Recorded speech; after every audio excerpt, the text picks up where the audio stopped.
eh, karena ketidaktahuan mereka gitu tentang hal-hal apa yang bisa diperbuat di membaca ruang gitu istilahnya.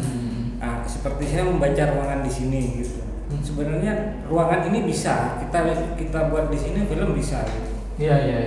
Nah, membaca ruang seperti itu teman-teman masih terlalu.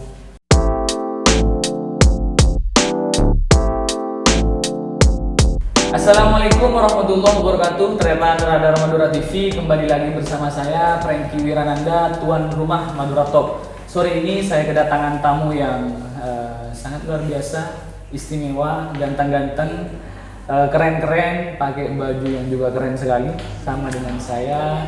Mereka adalah orang-orang di balik suksesnya Short Movie School Competition atau SMSC 2021 yang digelar oleh Radar Madura TV. Ada Mas Farhan. Assalamualaikum Mas Farhan. Waalaikumsalam. Mas Farhan ini founder FG Entertainment yang juga melanglang buana di urusan entertainment. Beliau luar biasa. Ada Bang Tocil Tanah Garam. Assalamualaikum Bang Tocil. YouTuber Madura, lagi-lagi saya katakan YouTuber Madura yang tidak kenal Bang Tocil berarti dia baru YouTuber pemula. Menyimpan data. Bang Tocil ini bukan sekedar penikmat, tapi juga beliau banyak karya-karya yang luar biasa. Beliau juga terjun di dunia perfilman. Barangkali nanti bisa menularkan ilmu-ilmunya ke tretan Radar Madura TV dan seluruh masyarakat Madura yang ada di Madura maupun masyarakat Madura yang ada di luar Madura. Selanjutnya ada Bang Ucup, saya manggilnya. Assalamualaikum. Beliau konten kreator, luar biasa sekali. Pengalamannya sangat luar biasa. Saya berpartner dengan beliau, banyak sekali ilmu yang saya curi dari beliau. Luar biasa. Mas Farhan, Bang Tocil, Bang Ucup, kita ini SMST ini yang kali pertama sekali yang digelar oleh Radar Madura. Kemudian respon dari adik-adik kita, siswa-siswi SMA ya, tingkat SMA dan SMK ini luar biasa. Artinya minat dari mereka itu sangat tinggi terhadap perfilman, Mas. Mas Farhan sendiri, apa kira-kira yang bisa kita perbuat nih, Mas, sesama penyuka film? Ini adik-adik kita sudah luar biasa nih, Mas. Tetapi kan tetap butuh arahan dari kita yang lebih senior gitu, Mas. Jadi kan peminat film ini kan mereka hanya peminat film, kan ekosistemnya saja di perfilman ini kan sebenarnya luas banget kan. Banyak, betul. Kita nggak cuma bicara tentang talent, editing, kameramen, juga bicara watak mereka, aktor watak mereka, dan banyak di ekosistem yang harus dibangun sebenarnya di perfilman itu kan. Jadi dengan adanya SCMC ini kan kita ngebuat lah, kita bangun dari dini, dari teman-teman SMA kita bangun untuk memaksimalkan ekosistem ini. Soalnya membangun ekosistem kan kita nggak butuh waktu yang lama. Nggak bisa kita instan untuk membangun ekosistem. Soalnya kalau kita bicara ekosistem, apalagi SDM itu kan susah banget. Tapi yang jelas embrio perfilman ini sudah muncul, Mas ya. Embrionya ada, terus habis itu kita bikin nih wadahnya nih. Meskipun ini kali pertama kita bekerja sama, jadi insya Allah tahun depannya mungkin kita akan lebih baik. Siap. Terus untuk semoga teman-teman adik-adik semakin semangat untuk membangun ekosistem perfilman di Madura. Siap. Bang Tocil, saya ke Bang Tocil.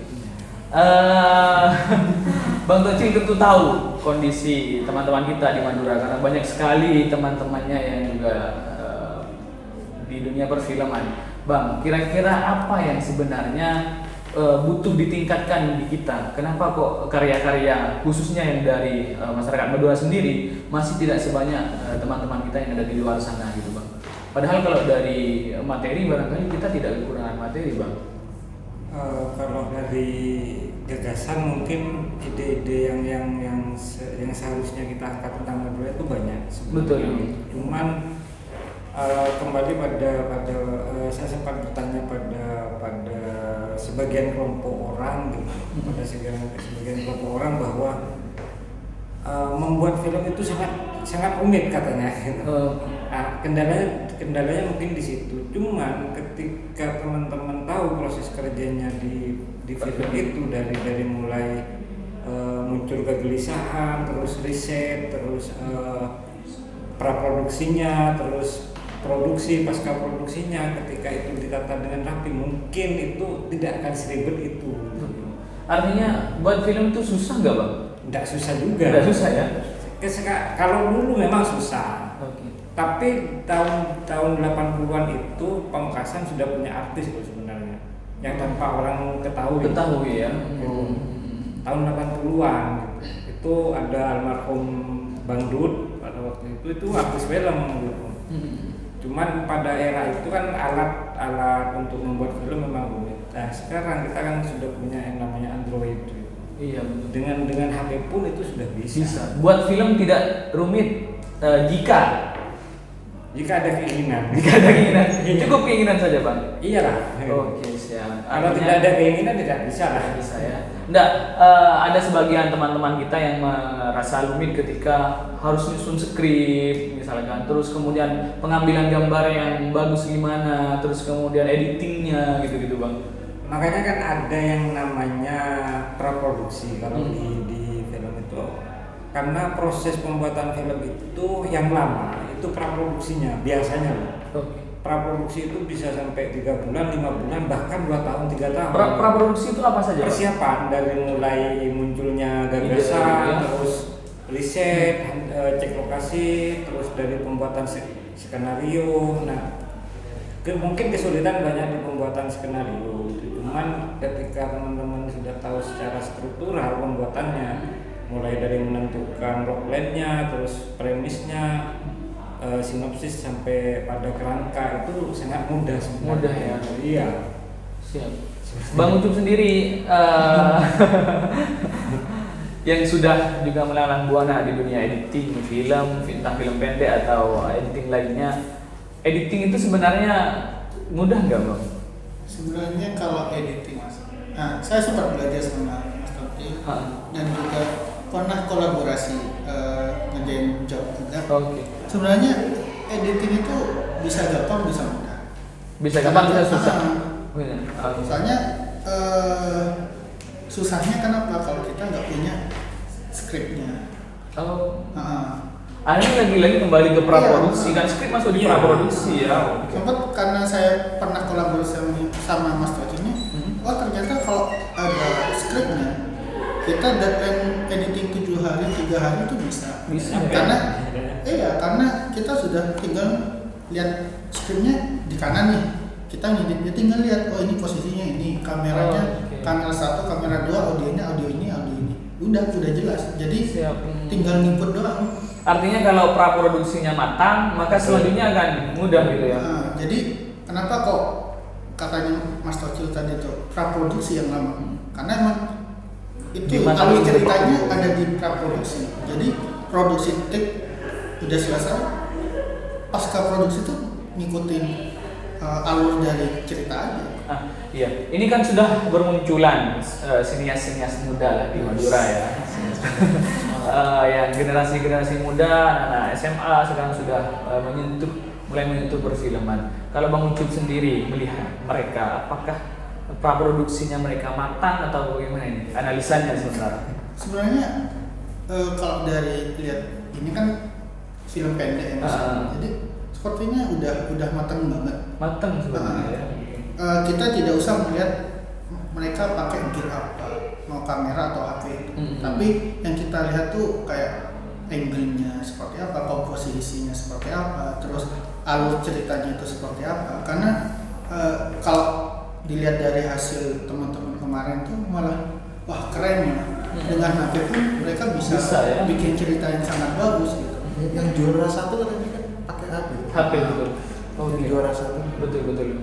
Mas Farhan, beberapa video film pendek yang sudah masuk ke kita, evaluasi Mas Farhan apa kira-kira dari sejumlah film itu, Bang? Kalau evaluasi untuk adik-adik yang ikut nih, yang tahun ini ikut itu mungkin lebih ke premis sama ceritanya sih. Ada yang terlalu kaku, ada yang terlalu informatif. Itu ada juga yang lebih ke miss ini ya, lebih bukan ke film pendek, lebih ke dokumenter. Mungkin ada juga yang itu ada lebih banyak musiknya daripada anunya. Nah, sebenarnya hal itu bisa diatasi kalau ada pembinaan dari orang yang lebih berpengalaman, kan begitu, Iya. Mas? Mereka kan mungkin kurang Pemula paham. ya. Iya. Pemula terus kurang paham bedanya dokumenter yang seperti apa, terus film yang dikatakan film pendek itu seperti apa. Mungkin iya memang kan mereka masih memang basicnya kan masih sekolah kan, jadi Iya, betul. Siap. semoga tahun depan nih makin matang aja. Siap. Ternyata Radar Madura TV seperti kita ketahui bersama bahwa sekarang memang muncul ya senior-senior muda, anak-anak siswa SMA bahkan SMP sudah mulai bikin film-film yang ala kadarnya mereka. Tapi artinya minat mereka di dunia perfilman ini sudah sangat luar biasa. Mas Farhan yang biasa gelar pembinaan. Banyak sudah yang ditelurkan oleh Mas Farhan yang lahir dari rahim pembinaannya Mas Farhan luar biasa. Ada keinginan nggak Mas bikin kelas misalkan kelas film atau apalah Mas untuk masyarakat Madura ini Mas?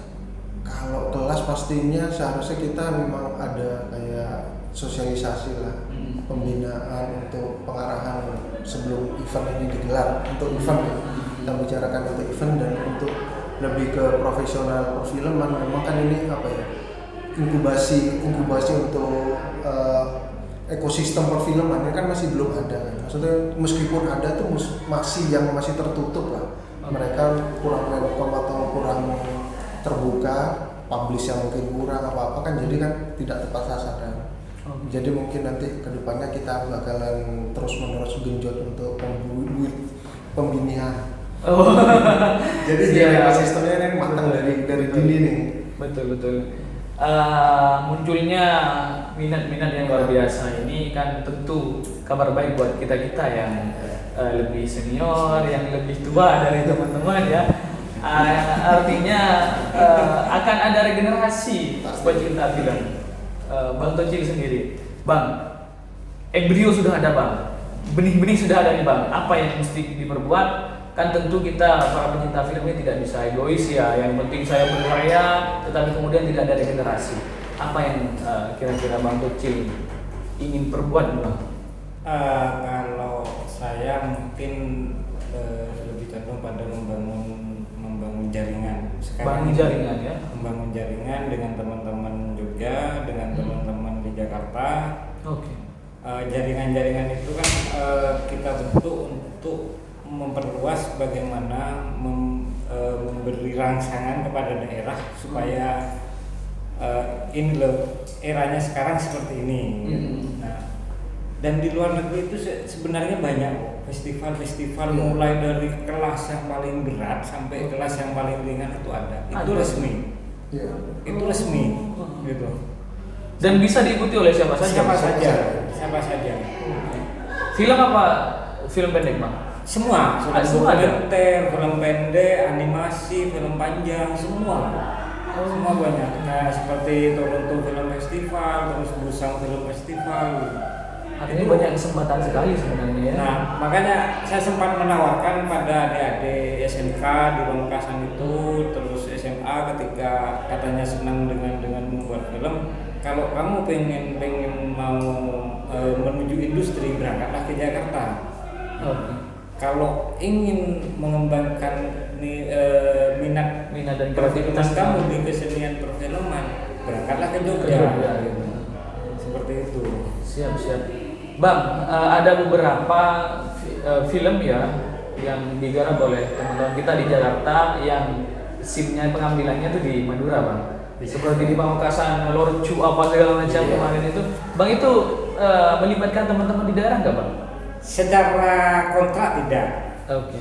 Secara keterlibatan secara tertulis tidak. Cuman pada waktu itu film Aruna dan Lidahnya itu salah satu kru itu sempat ngopi di Tokyo gitu, tanpa orang ketahui.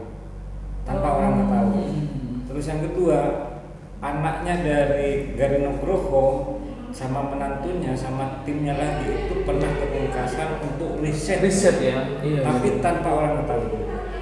Oke, artinya potensi tema lah itu justru malah banyak dilirik oleh orang luar gitu Bang ya. Padahal siapa yang nggak tahu Lorcu? Barangkali di oleh orang-orang Pamekasan abai terhadap Lord Chu ini, ya nggak berpikir mau dibuat apa, tapi ternyata bisa jadi film yang luar biasa juga. Dulu pernah ada Mestakung ya, Semesta Mendukung, pemerannya itu Revalina Estemat ya. Ya, ada pemeran lokal juga. Iya, karena saya suka sekali Revalina Estemat, suka actingnya luar biasa sekali. Nah, maksud saya Mestakung melibatkan artis lokal, ada Pak Deza Wawi Imron dan pemerannya lokal. Tetapi dalam jarak waktu yang sangat lama ini tidak ada tindak lanjutnya, Bang. Artinya cukup di Mestakung, ternyata tidak ada film-film lain yang juga melibatkan artis teman-teman lokal gitu loh, Bang.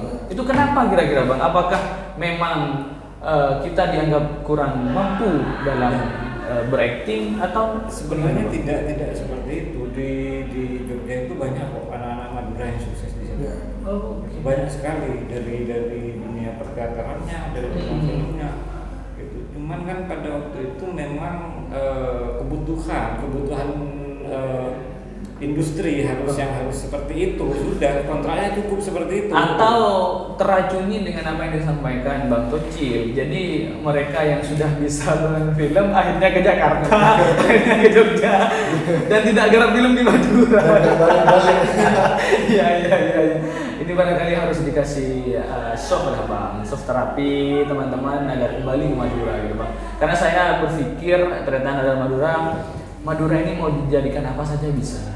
Mau bikin film apa yang tidak bisa digarap di sini, budaya, kesenian, keindahan alam. Saya ingat film Laskar Pelangi. Ya. Laskar Pelangi itu kan orang lokal semua gitu. Castingnya juga di lokal dan segala macam. Ini apa tidak bisa digelar di Madura, Bang?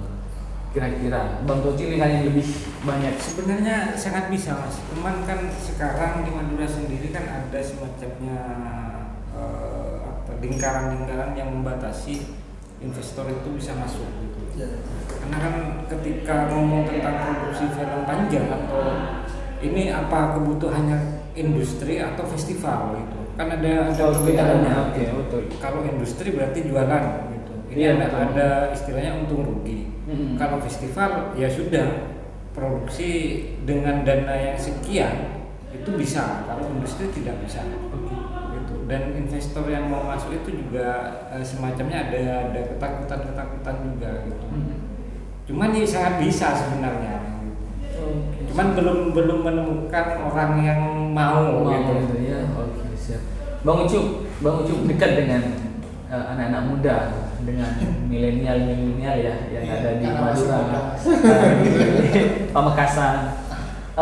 Sempat dengar nggak apa kira-kira kesulitan mereka dalam membuat film, terus kemudian apa sebenarnya keluhan mereka? Saya kurang ini, saya ingin ini, apa kira-kira?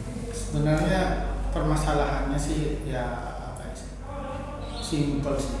Mas, saya gak punya kamera, Mas.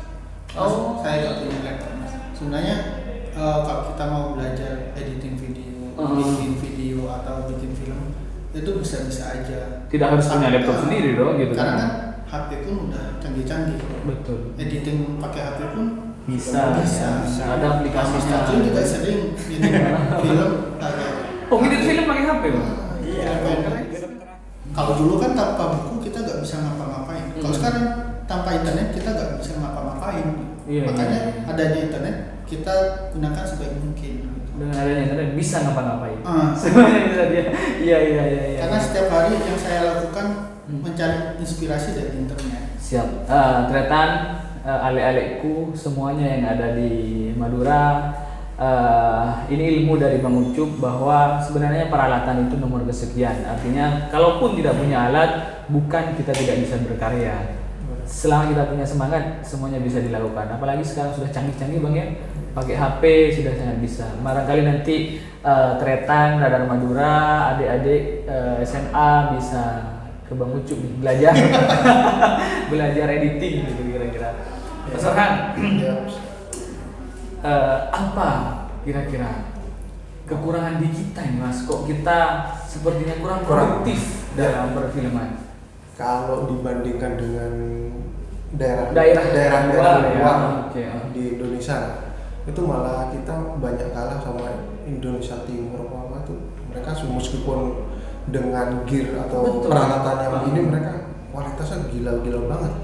Apalagi terutama meskipun mereka awalnya cuma ya di musik mereka ya dari dulu memang nggak ada obat lah. Kita katakan nggak ada obat, mereka dari kalau Indonesia Timur suara mereka udah luar biasa, betul. Nah, betul. Dari situ film-film mereka juga banyak meskipun mereka gearnya apa nggak ada. Ya kembali lagi kalau kita nggak permasalahan di kita tuh cuma nggak masalah gear doang. Terus untuk keinginan sama ini wadahnya. Di Madura tuh pemuda sama peminat visionisnya tuh masih kurang panggung. Kurang panggung, mereka tuh kita mau bikin film mau kemana juga kan. Tingkat kebutuhannya kembali lagi ke sama yang Mas Tocil katakan tadi.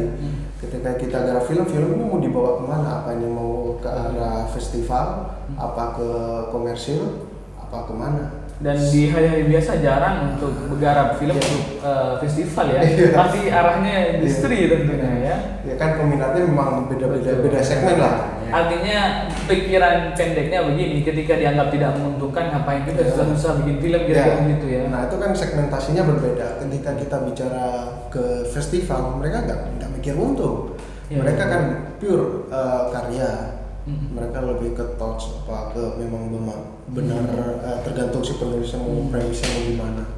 Ketika kita lebih ke industri perfilman itu kan beda segmen lagi, banyak intervensi dari pihak sponsor, dari pihak-pihak sendiri pun banyak intervensi. Nah sedangkan aku sama teman-teman kan mulai membakar nih, yaudah sih terserah kalian mau bikin film apa gitu kan. Aku coba jembatani dengan pihak sponsor.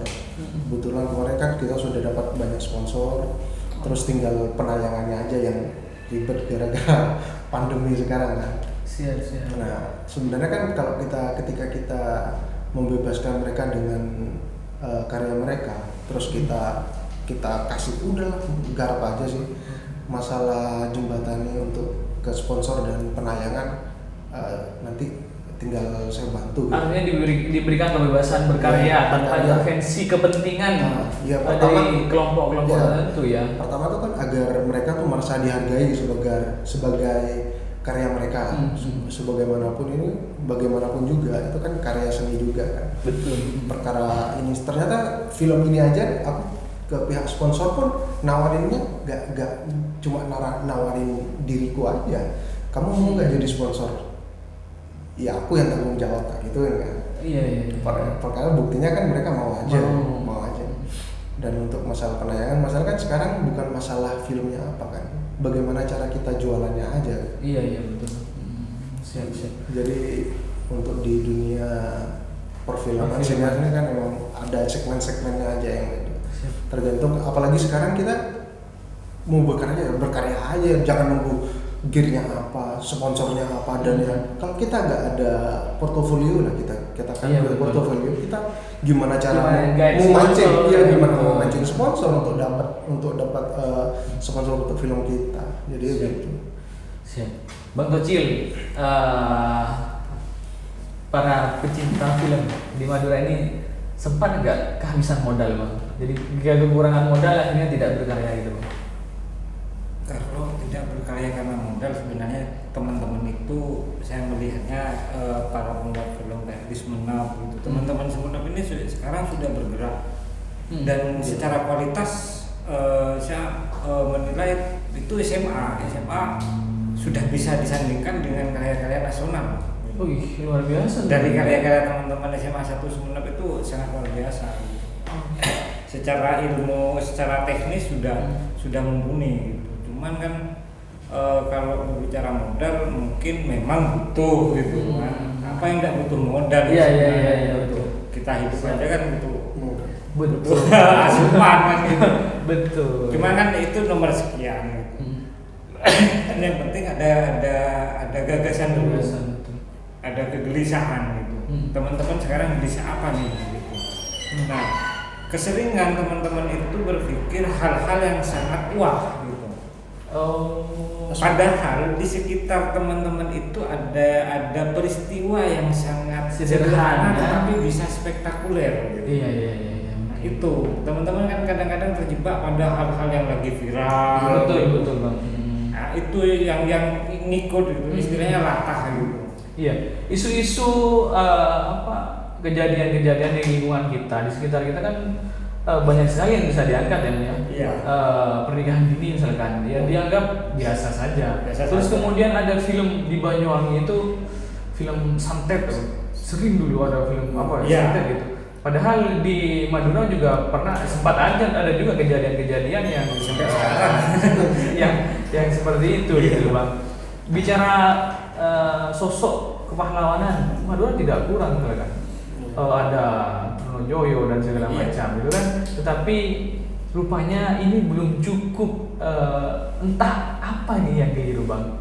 Belum cukup menggugah teman-teman kita, atau memang ada sesuatu yang miss gitu Bang. Kenapa kok tidak begitu produktif? Mungkin karena ketidaktahuan mereka gitu tentang hal-hal apa yang bisa diperbuat di membaca ruang gitu istilahnya. Seperti saya membaca ruangan di sini gitu. Sebenarnya ruangan ini bisa kita buat di sini, film bisa gitu. Iya. Nah, membaca ruang seperti itu teman-teman masih terlalu memikirkan hal-hal yang sangat wah gitu. Nah, terus teman-teman itu kan sekarang kadang-kadang antara pembuat videografi dengan wedding itu kan kadang-kadang ada semacamnya batasan-batasan gitu. Ketika mungkin nanti dikumpulkan gitu, ayo kita bahas tentang Pamekasan misalnya gitu. Itu mungkin bisa terjadi peristiwa yang sangat luar biasa gitu. Karena komunikasi mungkin masih perlu dibangun gitu. Oke, siap. Bang Ucup, kalau bikin film nih, yang lebih mudah itu ngedit film dokumenter atau film pendek atau film panjang atau gimana Bang? Tergantung skripnya Mas. Lagi-lagi ke skrip ya. Oke. Kalau masalah editing tuh ya skripnya jelas udah aman. Oke, siap. Sebenarnya itu Kuncinya itu sudah ya. Yang bikin lama itu praproduksinya. Iya. Artinya intinya kalau praproduksi sudah matang, jalan gitu ya. Siap. Paling 1 bulan cukup ya Mas Tocil. 1 bulan tuh short movie. 1 bulan itu buat produksi dan pasca itu udah selesai. Udah bisa selesai. Nah, praproduksinya ya tinggal seberapa matang aja, berapa bulan. Ya intinya kami tentu berharap ada kontribusi dari teman-teman, dari Bang Ucup, Bang Tocil, Mas Farhan kepada masyarakat Madura dalam rangka membuka ruang, membuka dimensi mereka tentang perfilman ini. Apapun masalahnya tentu kita harus hadir sebagai solusi. Ketika ada masalah, kekurangan alat, harus kita hadir sebagai solusi bahwa alat bukan segalanya. Ketika mereka tidak peka terhadap isu-isu yang ada di lingkungan kita, maka kita harus hadir sebagai solusinya dan segala macam. Kira-kira begitu. Terima kasih waktunya Bang Tocil, Bang Ucup, Mas Farhan. Satu-satu apa yang ingin disampaikan kepada para sinias muda yang ada di Madura? Monggo, Bang Ucup. Semangat aja deh. Semangat ya, dan cinta. Bang Tocil, saya berharap Bang Tocil memberikan mau'idhah hasanah. Berikan pencerahan nih Bang. Ayo Bang, gugah Bang spirit teman-teman kita. Sebenarnya Bang. Teman-teman Madura yang patut ditiru itu kalau berbicara film lokal gitu. Film lokal itu Makassar. Makassar. Oke. Makassar itu sekarang film lokalnya bisa menandingi film nasional di bioskop sana. Di bioskop Malah masyarakat Makassar lebih mencintai produk lokal, film lokal ketimbang film nasional. Ya. Karena komunitasnya sekarang sudah sangat menjamur di Makassar, komunitas film, tapi pada awalnya sama gitu. Sebenarnya kalau berbicara karakter, orang Madura juga begitu Bang. Orang Madura pasti lebih suka terhadap produk lokalnya ketimbang orang lain. Iya. Salah satu contohnya misalkan banyak sekali orang cover lagu dipakai bahasa Madura gitu. Nah, itu saya juga kurang sepakat. Iya. Enggak, maksud saya ternyata mereka tuh lebih suka berbahasa Madura gitu Bang. Iya. Bahasa Malaysia kan gitu Bang. Makanya Makassar itu sebagai contoh kalau mau berbicara film lokal. Makassar itu komunitasnya awalnya nawari ke bioskop, ditolak, nawari ditolak, terus seperti itu. Mungkin karena sudah pihak bioskopnya sudah merasa kasihan atau bagaimana, ditayangin sekali penontonnya 3, 4, tapi sekarang sudah mulai menjauh. Itu yang patut dicontoh oleh teman-teman muda Madura. Gitu. Oke. Dan juga barangkali bioskopnya juga ditambah di Madura, Pak. Sudah ada dua. Ada 2 betul di Sumeneb ya, Sumeneb dan di Pamekasan. Saya nambahin ya. Jadi siapa? Untuk pengalaman saya dengan negosiasi sama pihak bioskop, negosiasi kan memang di sini kan kebanyakan SS1, terus ada CGV, Iya, betul. terus mungkin yang di daerah-daerah macam-macam lah brandnya. Kalau yang di Jawa Timur mungkin kayak ACM itu kan lumayan contohnya juga banyak. Betul. Nah untuk di bioskop ini kan minat filmnya beda-beda nih. CGV dengan banyak anime sudah mulai masuk nih. Anime, terus terus produk-produk lokal, film-film lokal lebih diterima daripada di XX1. Jadi memang untuk di bioskop tuh kita memang susah di negosiasinya untuk penayangannya. Ya. Jadi untuk meyakinkan pemilik bioskop barangkali. Iya. Ya. Jadi itu sebenarnya tergantung dari pihak daerah juga seharusnya bisa ini sih. Daerah pemerintah daerah. Pemerintah daerah itu seharusnya juga bisa mengintervensi untuk bioskop memberikan Ruang. slot waktu untuk penayangan film lokal. Dan itu sangat bisa. Ya, bisa. Toko modern saja harus 30% 30% produk lokal. Mestinya bioskop juga begitu kira-kira ya. Iya. Jadi wadah itu lagi yang kita sudah wadah. Ekosistemnya biar matang nih. Iya. Ini semoga didengar oleh pemerintah daerah di seluruh Kabupaten Madura. Bapak Bupati Bangkalan, Sampang, Pamekasan, dan Sumeneb, ini keluhan atau keluh kesah dari para sinias-sinias yang ada di Madura. Mestinya diintervensi pemilik bioskop itu harus menyiapkan slot untuk film lokal. Terima kasih Mas Farhan, Bang Tocil, Mas Ucup. Terima kasih waktunya. Mereka ini luar biasa ternyata meluangkan waktu untuk sharing dengan kita, untuk memberikan informasi-informasi kepada masyarakat Madura. Terima kasih sekali lagi. Semoga dunia perfilman di Madura semakin berkembang dan semakin jaya lah kira-kira. Terima kasih. Akhiran wallahi muwaffiq ila aqwamit thoriq. Wassalamualaikum warahmatullahi wabarakatuh. Waalaikumsalam. Salam Madura, Bang. Salam. Siap.